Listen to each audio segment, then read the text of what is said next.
Good morning dear children.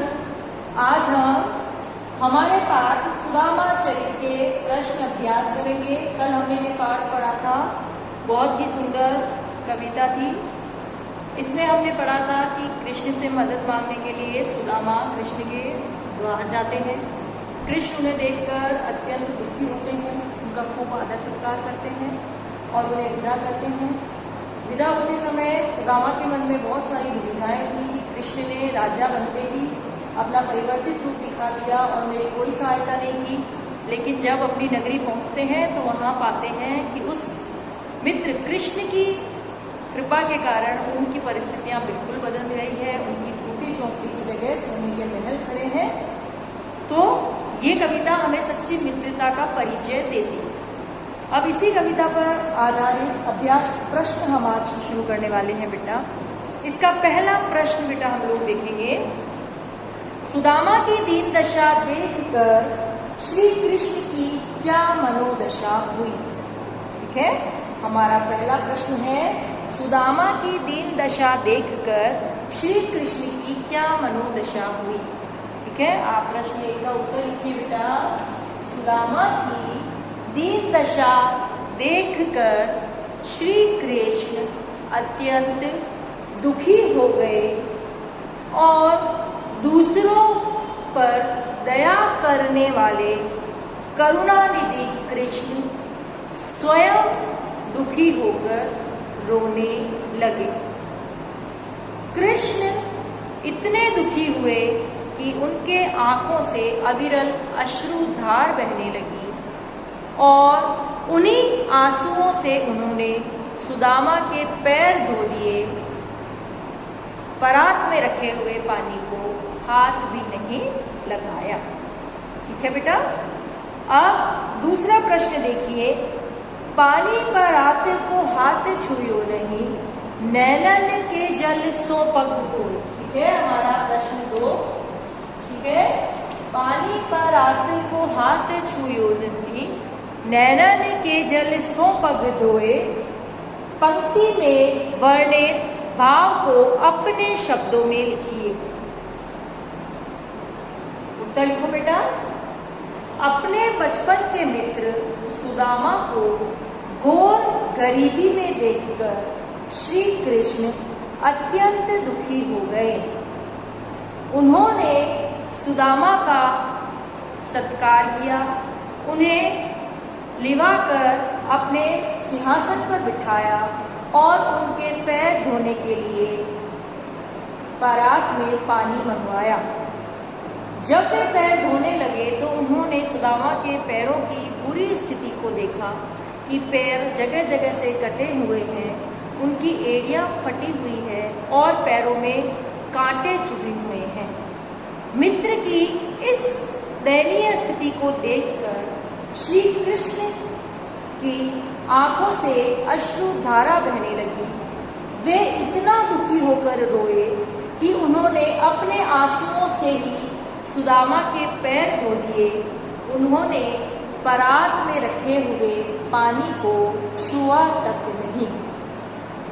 उनके आंसुओं ने ही पानी का कार्य किया और सुदामा के पैर धो दिए। ठीक है बेटा। प्रश्न 3 देखो हमारा, चोरी की बात पे होजू प्रवीणे। ठीक है, उपयुक्त पंक्ति कौन किससे कह रहा है कि तुम तो चोरी की बात में पहले से ही माहिर हो। ये पंक्ति किसने कही बेटा?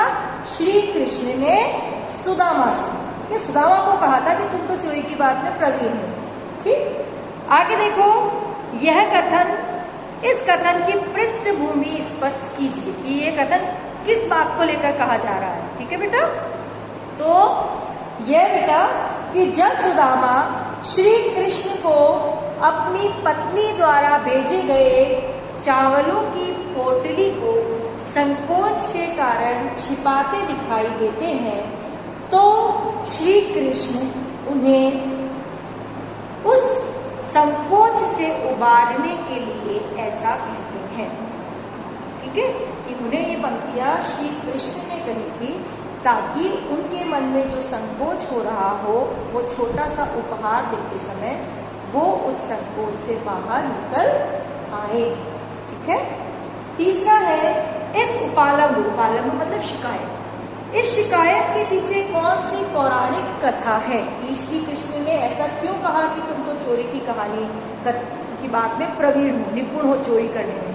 तो कि क्या कारण है, कौन सी घटना है जिसके कारण श्री कृष्ण ने सुदामा को ऐसा कहा। तो इसका उत्तर लिखिए बेटा। बचपन में जब श्री कृष्ण और सुदामा साथ साथ संदीपनी ऋषि के आश्रम में शिक्षा ग्रहण करते थे तो गुरु माता इन दोनों को चने देकर लकड़ियां तोड़कर लाने के लिए कहती थी। चने सुदामा ने हर बार की भांति एक बार भी ऐसा ही हुआ और सारे चने सुदामा ने अपने पास रख लिए। पेड़ पर चढ़कर कृष्ण सुदामा लकड़ियां काट रहे थे और नीचे खड़े सुदामा उन लकड़ियों को एकत्र कर रहे थे। तभी अचानक मौसम खराब होने लगा। हवा चलने से ठंडक बढ़ गई। नीचे पेड़ के तने के पास खड़े सुदामा गुरु माता द्वारा दिए गए चने अकेले ही चबाने लगे। चने चबाने से होने वाली आवाज सुनकर श्री कृष्ण ने पूछा कि हे मित्र, क्या खा रहे हो? तो सुदामा ने कहा, मित्र, कुछ भी नहीं, सर्दी के कारण मेरे दांत किटकिटा रहे हैं। इस प्रकार सुदामा श्री कृष्ण के सारे चने खा गए। जब श्री कृष्ण नीचे आए तब उन्होंने सुदामा के पास चने न देखकर कहा कि सुदामा, तुम मेरे सारे चने भी चुरा कर खा गए। इसी घटना के कारण श्री कृष्ण ने सुदामा को कहा कि तुम तो चोरी की कला में पहले से ही प्रवीण हो। ठीक है बेटा। अब अगला प्रश्न देखिए। द्वारका से खाली हाथ लौटते समय सुदामा मार्ग में क्या क्या सोचते जा रहे थे? वह कृष्ण के व्यवहार से क्यों खींच रहे थे? सुदामा के मन की दुविधा को अपने शब्दों में प्रकट कीजिए। ठीक है। प्रश्न 3 हमारा हो गया है। अब हम प्रश्न 4 पर है बेटा कि जब वो लौट रहे थे तो वो मन में क्या क्या सोच रहे थे। जब श्री कृष्ण ने द्वारिका से सुदामा को विदा किया तब उन्होंने सुदामा को कुछ भी नहीं दिया। इस बात पर सुदामा को बहुत बुरा लगा। वे अपने रास्ते में चलते हुए सोचने लगे कि श्री कृष्ण ने दिखावे के रूप में बहुत आदर सत्कार तो किया, लेकिन देने के नाम पर कुछ भी मुझे नहीं दिया। अरे वह किसी को क्या देगा? अब उनके पास भले ही विपुल संपत्ति आ गई है, लेकिन ये वे कृष्ण नहीं हैं जो थोड़े से दही के लिए उनके साथ घर घर घूमते थे और गोपियों के सामने हाथ फैलाते थे। वे कृष्ण के व्यवहार से खींच रहे थे क्योंकि उन्हें श्री कृष्ण से ऐसी उम्मीद नहीं थी कि वे उसे खाली हाथ लौटा देंगे। साथ ही उनके मन में यह दुविधा भी थी कि इतना आदर सत्कार करने वाले श्री कृष्ण ने आखिर मेरे साथ ऐसा क्यों किया। ठीक है बेटा। अब हमारा 5वां प्रश्न देखो।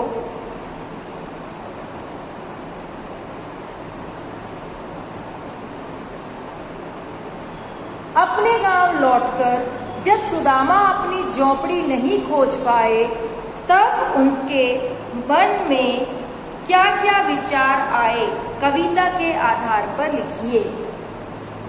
सुदामा जब गांव लौटकर अपनी झोपड़ी नहीं खोज पाए तब उनके मन में यह विचार आया कि वे कहीं चलते चलते मार्ग तो नहीं भटक गए हैं और अपने विचारों में खोए खोए हो सकता है कि वे पुनः लौटकर द्वारिका नगरी ही आ गए हों। उन्हें अपनी उस संपन्न नगरी को देखकर लगा कि वे रास्ता भूलकर द्वारिका लौट आए हैं। ठीक है बेटा, आज आपको यही 5 प्रश्न अपनी कॉपी में करने। ओके बेटा।